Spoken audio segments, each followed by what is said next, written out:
Sérum. Le professeur Glenn Wright était dans le laboratoire.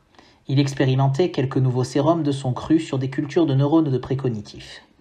En effet, le ministère avait demandé, à lui et à d'autres chercheurs, de trouver une alternative au sérum actuel. On ne leur avait pas donné davantage de détails, mais Wright n'était pas dupe. Il savait très bien que cette requête avait pour cause la pénurie croissante de précogs dans les centres. Il savait aussi que le sérum qu'il fournissait à l'armée perdait en qualité et devenait de moins en moins efficace. Pour autant, ce n'était pour lui qu'un prétexte. Il avait tout autre projet en tête. Il avait par ailleurs rarement autre chose qu'Ella en tête.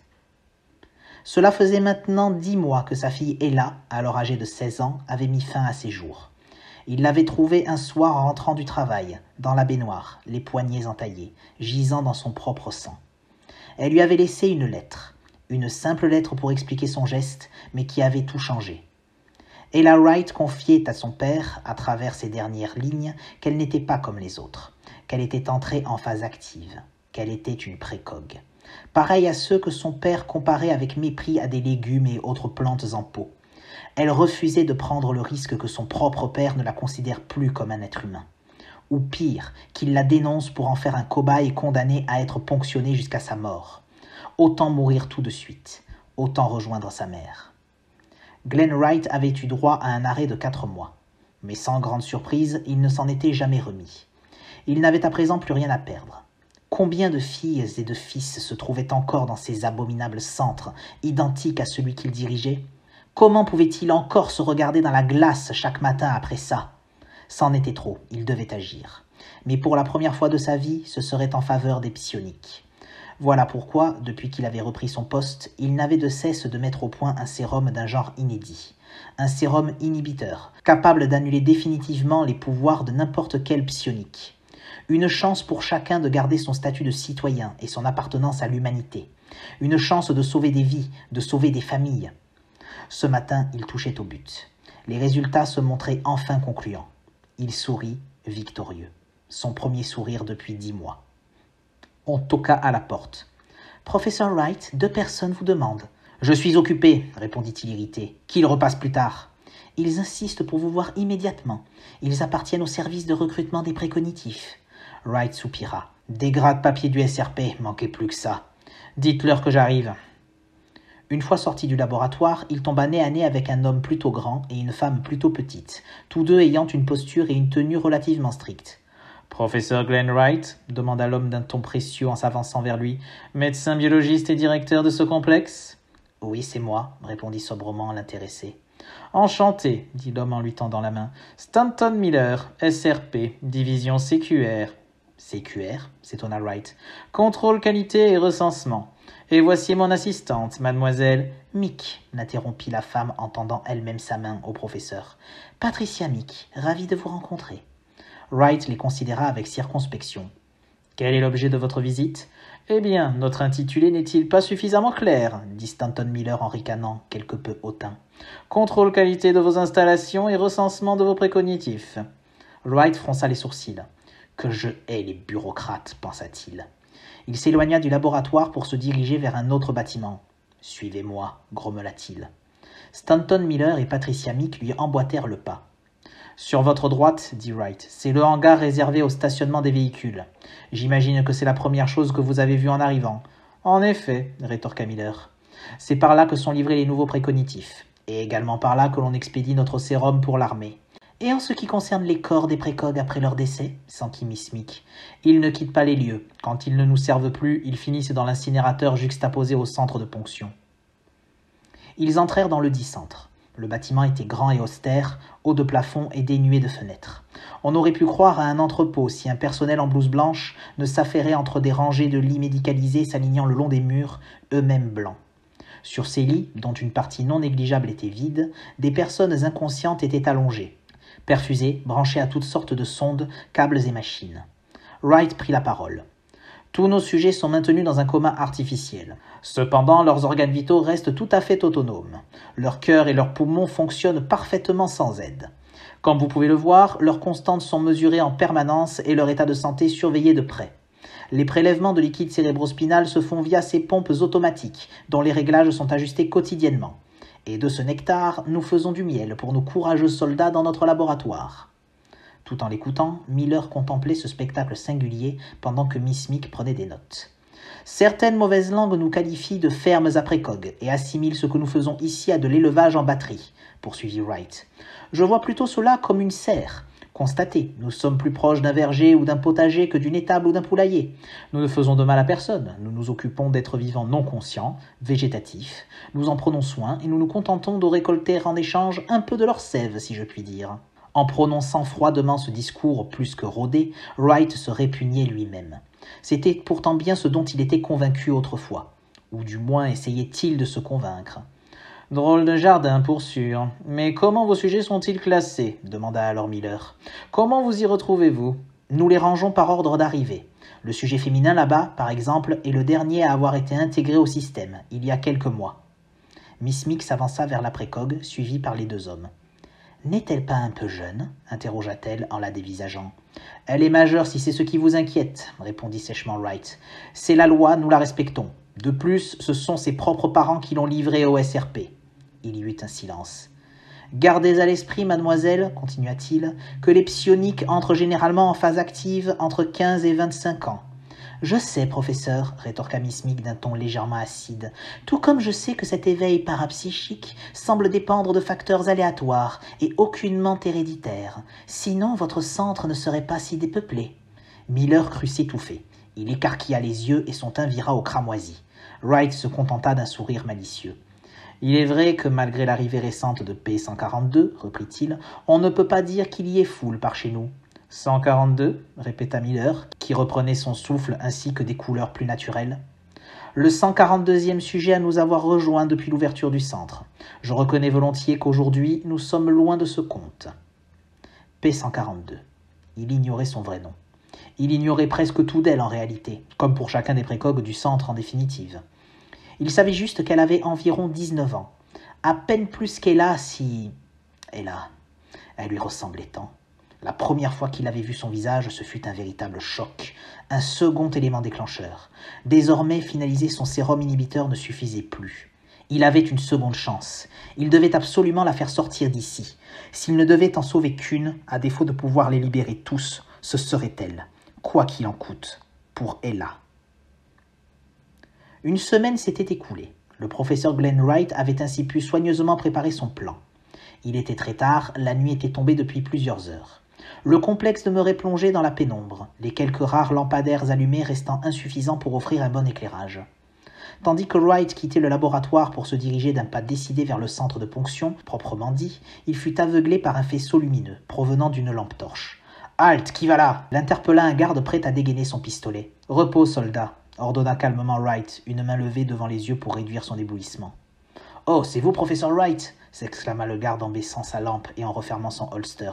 « Veuillez m'excuser, je ne vous avais pas reconnu dans cette obscurité. »« Il n'y a pas de mal, soldat, » répondit le scientifique. Le garde réfléchit un instant puis reprit. « Pardonnez-moi une fois de plus, professeur, mais que faites-vous ici à une heure pareille ? J'ai beaucoup de travail en ce moment. Je dois multiplier les expérimentations afin d'obtenir au plus vite des résultats significatifs. Il commence à s'impatienter en haut lieu. Alors autant rester sur place. De toute façon, vous n'êtes certainement pas sans savoir que personne ne m'attend chez moi. » Le soldat, qui n'ignorait effectivement pas la tragédie ayant frappé Wright, ressentit soudain un profond malaise. Il pâlit. Le savant poursuivit. « J'apprécie tout particulièrement la tranquillité nocturne pour mener mes recherches. La solitude me permet d'être autrement plus efficace et productif. Le seul revers à cela est l'absence de personnel qualifié pour m'assister sur certaines manipulations délicates. Vous, hésita le garde, vous voulez que je vous aide ? Enfin, je veux dire, à mon humble niveau ?» Wright sourit. « Ce n'est pas de refus. Suivez-moi, je vous prie. » Les deux hommes entrèrent dans le grand bâtiment qui abritait les précogs. Wright alla sans une once d'hésitation au chevet de P-142, le soldat sur ses talons. Il sortit alors d'une poche de sa blouse un petit boîtier métallique, qu'il ouvrit avec précaution. Il en tira une seringue. « Qu'est-ce que vous allez faire ?» interrogea le garde. « Juste tester un nouveau produit, rien de plus. Aussi je vous saurai gré de bien vouloir maintenir le sujet sur le côté pendant que je procède à l'opération. » Le soldat s'exécuta. Wright introduisit l'aiguille dans un cathéter relié directement à la moelle épinière de la jeune femme et injecta le liquide translucide. Puis il attendit avec anxiété plusieurs minutes, le front trempé de sueur et les yeux rivés sur les appareils affichant les différentes constantes de la précogue. Mais rien ne bougea, tout semblait stable. « Qu'est-ce que ça signifie » demanda le garde. « C'est bon signe ?»« Ça signifie qu'elle réagit bien à la substance, » répondit Wright avec soulagement. « Ainsi, la première étape de l'expérience est un succès. Donc oui, c'est très bon signe. » « La première étape ? Je vais devoir réaliser des analyses spécifiques plus approfondies, nécessitant son transfert jusqu'au laboratoire. Pouvez-vous m'apporter l'un des fauteuils roulants rangés au fond de la salle, s'il vous plaît ?» Le soldat revint avec l'un des 10 fauteuils, tandis que Wright débranchait P-142 des fils, câbles, sondes et autres perfusions dont elle était hérissée. « Aidez-moi à l'installer, dit-il au garde, en douceur. » Ils la levèrent ensemble du lit pour l'asseoir délicatement dans le fauteuil, puis ils la sanglèrent fermement. « Souhaitez-vous que je vous accompagne avant de retourner à ma surveillance » demanda le soldat alors qu'il sortait du bâtiment. « Non merci, lui répondit Wright. « Vous êtes bien aimable, mais je vais me débrouiller seul pour la suite. J'estime avoir suffisamment abusé de votre temps. Vous fûtes fort serviable et patient. Vous pouvez reprendre votre poste à présent. »« Avec plaisir, professeur Wright. » Ils se saluèrent, puis le chercheur empoigna le fauteuil roulant sur lequel était attaché son sujet, afin de le pousser droit vers le laboratoire. Alors qu'il jetait un bref regard en arrière, il put distinguer dans les ténèbres de cette nuit sans lune le garde et ses collègues situés plus loin cadencer à nouveau leur ronde. Dès son arrivée dans le laboratoire désert, Glenn Wright se précipita vers une grande armoire. Il fouilla frénétiquement à l'intérieur jusqu'à saisir une sorte de casque étrange. Un casque métallique aux reflets argentés, bardé de diodes et de petits cadrans électroniques. Il le posa alors sur la tête de P-142, toujours inconsciente et sanglée à son fauteuil. Il observa attentivement cette couronne ultra-moderne tout en se chuchotant à lui-même. « Le mesureur de champ psionique ne détecte rien. J'ai réussi, ça marche. Elle n'est plus une précoque désormais. Du moins je l'espère. Seul l'avenir nous dira si l'effet du sérum est permanent. » Le plus dur était fait. Wright avait déjà tout prévu pour la suite. Le laboratoire possédait une sortie latérale donnant directement sur le hangar servant de parking. Ainsi, il pourrait rejoindre discrètement son véhicule, sans croiser d'autres gardes. Il avait également pensé à prendre des vêtements qui appartenaient à Ella. Il les avait mis dans le coffre de son SUV en espérant qu'il soit à la bonne taille, sa nouvelle protégée paraissant avoir une corpulence similaire. Une fois qu'il lui aurait permis de disparaître, l'excuse était toute trouvée pour justifier qu'elle se soit volatilisée. Le soldat l'ayant aidé plus tôt pourrait même lui servir de témoin. Wright, en bon bourreau de travail entièrement dévoué à l'État, avait mené une expérience nocturne sur la précoque P-142 en accord avec les exigences du ministère. Mais le sujet n'avait malheureusement pas survécu à la manœuvre. Aussi, après avoir procédé au prélèvement de rigueur ainsi qu'à une autopsie pour comprendre cet échec, il s'était débarrassé du corps dans l'incinérateur comme il était de coutume en ces lieux. Les échantillons, eux, avaient fini par être détruits au cours des différents tests qu'il avait dû effectuer. Processus oblige. Ça expliquait tout, c'était parfait. Après avoir parcouru quelques dizaines de mètres aux abords du parking avec P-142, Glenn Wright approchait finalement de son véhicule. Mais alors qu'il s'apprêtait à ouvrir le coffre, il fut soudain pris dans la lumière des pleins phares d'une camionnette. À contre-jour de ces 2 projecteurs de fortune, il ne put distinguer davantage que 5 silhouettes sombres. « Vous voilà enfin, professeur Wright, nous avons failli attendre » clama une voix dont le timbre lui semblait tant familier que désagréable. Tandis que ses yeux s'habituaient à cette nouvelle clarté, Wright reconnut par son allure ce contrôleur du SRP rencontré une semaine plus tôt, Stanton Miller. « Souffririez-vous donc encore d'insomnie ?»« Que » balbutia Wright. « Que faites-vous là ?»« Ne voudriez-vous pas plutôt demander, » reprit Miller, « comment savions-nous que nous vous trouverions justement ici et maintenant ?» Wright ne sut que répondre. Miller poursuivit. « Comment pouvions-nous savoir précisément quel était votre plan pour vous cueillir ainsi en flagrant délit de haute trahison ?» Une seconde silhouette, plus petite, s'avança dans la lumière. Miller tourna la tête vers elle en souriant. « Que je suis étourdi. En réfléchissant bien, il se peut que j'ai omis plus ou moins sciemment de vous préciser que mademoiselle Mick, ici présente, était une télépathe. Or, lors de notre dernière visite, elle a capté chez vous des pensées qu'elle n'aurait jamais dû capter chez un homme de votre rang. Et en sondant plus profondément votre esprit, elle est tombée sur des informations plus qu'accablantes. Merci à vous de nous offrir la preuve de ces dires sur un plateau d'argent en cette délicieuse nuit. » Wright, complètement ahuri, demeurait bouche bée, immobile, comme paralysé. C'est à ce moment que les paupières et les doigts de P-142 se mirent légèrement à frémir. « Ah !» s'exclama Miller. « On dirait que votre nouvelle amie précogue est en train de se réveiller. »« Ce n'est plus une précogue, coupa Patricia Mick. »« Qu'est-ce que tu dis ? S'étonna Miller. Je dis qu'il lui a déjà injecté son sérum inhibiteur, et qu'apparemment il fonctionne. Miss Meek profita que Miller soit abasourdi pour poursuivre d'un ton froid et distant, son regard plongé dans celui de Wright. Toutes les données relatives à son projet, les résultats de ses recherches, la formule de son sérum, sont dans la sacoche qu'il porte à l'épaule. Quant aux doses qu'il a synthétisées, elles se trouvent toujours dans le laboratoire, dans son coffre personnel. Code 3774, pour rappeler en quelque sorte le prénom de sa fille, Ella. Personne dans ce complexe n'est au courant de ses agissements. Miller acquiesça, puis s'adressa à l'une des 3 autres silhouettes, plus massives et restées en retrait. « Tu as entendu ? Va me chercher ça sans traîner. Et pas de vagues, je te prie. » Il enchaîna à destination des 2 autres malabars, tout en pointant le médecin biologiste et la jeune femme saucissonnée à son fauteuil. « Embarquez-les à l'arrière de la camionnette. Avec délicatesse, je précise. Nous allons avoir des choses importantes à nous dire. Dès que vous êtes prêts à décoller, on vous suit. » Les 2 hommes saisirent Wright par les bras. Une aiguille s'enfonça dans son cou. À demi conscient, il vit comme à travers un brouillard Miller et sa télépathe d'assistante prendre place dans une berline noire. Stanton Miller était au volant. Tout en regardant la route, il s'adressait à Patricia Meek, installée côté passager. « Je te dépose à ton hôtel si ça te va, après quoi je devrais m'occuper de la suite des opérations. »« Qu'est-ce que vous allez faire d'eux » demanda-t-elle. « Nous allons les mettre en lieu sûr, » répondit-il. « Wright et son sérum peuvent clairement changer la donne. Ils ne doivent en aucun cas tomber entre de mauvaises mains. Quant à la jeune femme, maintenant qu'elle n'est plus une psionique, nous allons lui offrir un tout nouveau départ. » Il réfléchit un court instant, puis reprit. « Ça y est, ta mission est enfin terminée. Tu devrais être contente, tu ne vas plus avoir à me supporter. » Pas de réponse. « Wendy, tu m'entends ? Qu'est-ce qui te préoccupe ?»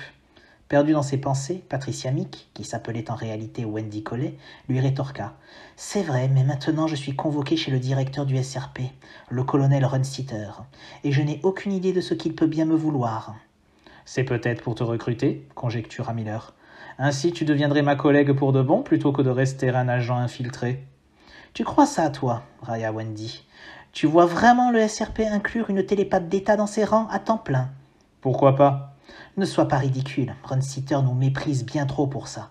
De toute façon, j'ai rendez-vous avec lui dans 3 jours. Ça me laisse juste le temps de rentrer, faire mon rapport et repartir. Je serai fixé à ce moment-là. À ces mots, Stanton Miller jeta inconsciemment un coup d'œil dans ses rétroviseurs. « Qu'est-ce que tu vas mettre dans ton rapport ?» Wendy sourit. « Ne t'inquiète pas, Stan, je ne révélerai pas que tu es une taupe, promis. Entre nous, on doit se serrer les coudes. » Ils rirent tous 2, puis elle poursuivit plus gravement. Blague à part, tu te doutes bien que si les renseignements généraux m'ont collé à toi sous couverture, c'est qu'ils t'avaient déjà dans le collimateur. Du moins, ils ont trouvé ton comportement suffisamment suspect pour envisager que tu puisses être un espion ou un traître, au choix. Alors même qu'ils ignorent toujours l'existence du Front de libération des psioniques. On a eu de la chance qu'il m'ait envoyé seulement moi et pas un télépathe extérieur au réseau, sinon on aurait été très mal. Je vais essayer de me montrer plus prudent à l'avenir, enchaîna Miller. Mais du coup, agent Collet, comment comptez-vous, ton air sérieux, ta coupe au carré et toi, nous sortir des méandres de cette histoire ? La Providence a mis Wright sur notre chemin. Aussi, je vais pouvoir m'en servir pour te réhabiliter. Raconter qu'il s'adonnait à des expériences illégales qui ont notamment conduit à la mort et à l'incinération du précog P142. Et qu'au regard de la situation, tu n'as eu d'autre choix que de l'abattre pour la sécurité du personnel sur place et la nôtre, sans excès de zèle ni de violence, en remplissant parfaitement tes obligations dans l'exercice de tes fonctions. Habile, commenta Miller. Ça justifiera que l'on revienne les mains vides et ça évitera qu'il soit recherché par les autorités. J'ajouterai, reprit Wendy, que malgré ton caractère difficile, il n'y a rien à signaler. Tu fais correctement et efficacement ton travail. Ça devrait te laver de tout soupçon. Mon caractère difficile, s'offusqua faussement Miller en souriant. Mais je suis adorable. Adorable, rien que ça, s'exclama Wendy avec amusement. Faut peut-être pas exagérer. Admets tout de même que si l'on ne sait rien de ton double jeu avec le FLP, tu peux aisément passer pour quelqu'un de lunatique. Fantasque, je préfère. Soit, que veux-tu que j'écrive alors, ironisa Wendy. Ne vous faites pas de soucis, il a l'air louche comme ça, mais c'est juste qu'il est un poil fantasque. Tout va bien. Bah voilà, mais surtout tu n'oublies pas de préciser que je suis adorable. Et ils rirent de rechef.